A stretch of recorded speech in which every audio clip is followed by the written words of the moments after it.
السلام علیکم ورحمت الله. قدرمن لیدونکو، زما ترڅنګ دغه دوه خورګانو به تاسې ټیک ټاک ډېرې لیدلي چې وایرل شوي دي او دغه ویډیو تاسې وګورئ.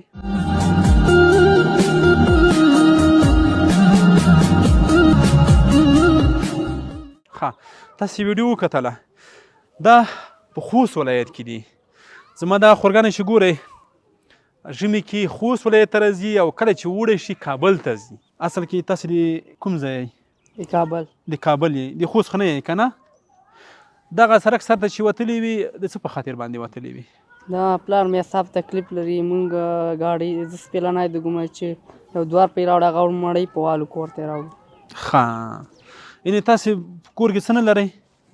د کور مشر څوک ده؟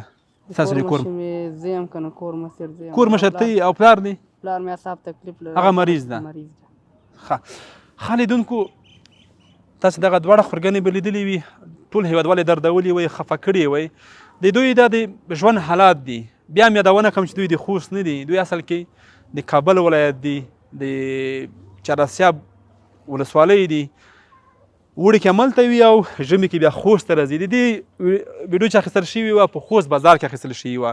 ډېری هېوادوال چې زموږ مسافرونه دي، موږ یې مجبور کړو چې د دې پوښتنه تاسې وکړئ. دا چې موږ په هرات ولایت کې وو، هلته مصروف وو، نو بیا هم چې ستړیا و سره دلته راغلو، د دوی پوښتنې ته موږ راغلو، دوی موږ پیدا کړل. ولې زموږ هېوادوال یې دردولي او خفه کړي وو. د دوی انځور دغه ده چې دوی په دغه خیمه کې ژوند کوي. دا د دوی خیمه ده، دا د دوی کور ده، دا د دوی ژوند دی. یوه خبره باید زه یاده کړمه چې دوی اصلي ژوند همدغه ده. که په کابل کې ژوند کوي همدغه خیمه کې ژوند کوي، او که په خوست کې ژوند کوي همدغه خیمه کې ژوند کوي. د دوی حقیقي انځور همدغه ده. او نه پوهېږم د دې ویډیو چې اخیستې ده او ټیک ټاک ډېره وایرل شوې ده او ډېر هېوادوال یې خفه کړي دي او دردولي دي. خو الله دې زموږ په وطن باندې رحم وکړي، الله دې دغه غربت ختم کړي په دې وطن کې چې زموږ خورګانې سړک سر ته نورې ونه وځي، همالته کښېني. انشاءالله موږ تاسې به ګډه هڅه دغه وي چې زموږ خورګانې په کور باندې کښېني او دا به انشاءالله نوره بیا سړک سر ته نه ځي. دوی به خپل کور کې او پرده کې ژوند کوي. یوه مهمه خبره بیا ده کړمه چې د دوی یو مهم کاروبار چې دغه سپینلي دی، غټ او وړې بازار کې سپینلي دودوي او پلش کوي. ستاسو همدغه کاروبار ده که نه؟ پلش کوئ، سپینلي دودوئ، بس همدغه کاروبار. ته څه کاروبار کوئ بچي؟ سپېلنی دوم. ته هم سپینلي دودوي؟ ښه، دا د دوی کاروبار دی. راځئ یو څه لږ فکر هم ځان سره باید وکړو او د هر چا ویډیو هم باید خپاره نه کړو، د هر چا ویډیو هم باید نشر نه کړو تر څو ډېره ویرل شي او خلک ودردوي. تاسې ګوره چې زموږ په هېواد باندې رقم ته ستونزې راځي. کله په افغان دوبۍ کې زلزلې او کله په هرات کې زلزلې او زموږ هېوادوال ډېر ودردېدل، ډېر خفه شول.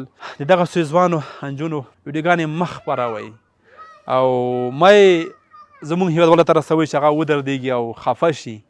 د دوی حقیقي انځور همدغه دی چې دوی سپینلي دودوي او دوی پلش کوي بازار کې. د دوی دغه کاروبار دی، بل هېڅ کاروبار هم نه لري. لنډ مې درته ووایم چې دوی همدغه کاروبار دی. تاسې مه خفه کېږئ. دا چې موږ په هرات کې مصروفه وو، ډېری هېوادوالو غوښتنه کوي چې تاسې یې را پیدا کړئ. ما را پیدا کړلی.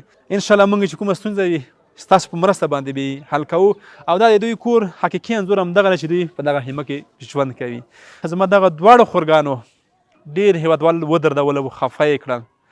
دا ویډیو په دې خاطر باندې شیر کړئ چې هغه خلکو ته ورسیږي چې خفه شوي او دردېدلي دي. موږ یې تر څنګ انشاءالله چې هره ستونزه وي ستاسو په مرسته به موږ ورته حل کړو او زموږ هغه دردېدلي هېوادوال بېرته خوشحاله شي چې دغه انشاءالله دا فایده شوله. دې تر څنګ موږ یو. خورکۍ ته چې بازار ته وتلې وې د څه په خاطر باندې وتلې وې؟ پلار مې مریض دی، داسې تکلیف یې لرو. ښه، ستاسو په کور کې غوړي وریجې دا د کومه کېږي؟ دا څوک پیدا کوي؟ دغه د لږ لاړې شو رنګ وکاتې پیدا کړو، خلک یې راکیسې پوره. ښه، رنګ خو دغه ورور هم کوي، سپینلي هم دودوي. دا دومره پیسې نه شي پیدا کولی تاسې د کور بس شي؟ نه، کله 50 وګټي، کله 10 وګټي، کله څوک یې نه ورکوي. ښه، ته چې بازار ته لاړه شي ته هلته د خلکو نه خیر غواړې او که هلته پلش کوي؟ ته پلش کوي. تا نه چې هغه ویډیو اخیستل شوې وه د پلش په حال کې اخیستل شوې وه که ته همدغسې ناسته وې چې اخیستې؟ زه هلته ناسته وم. چا درنه واخیسته ویډیو؟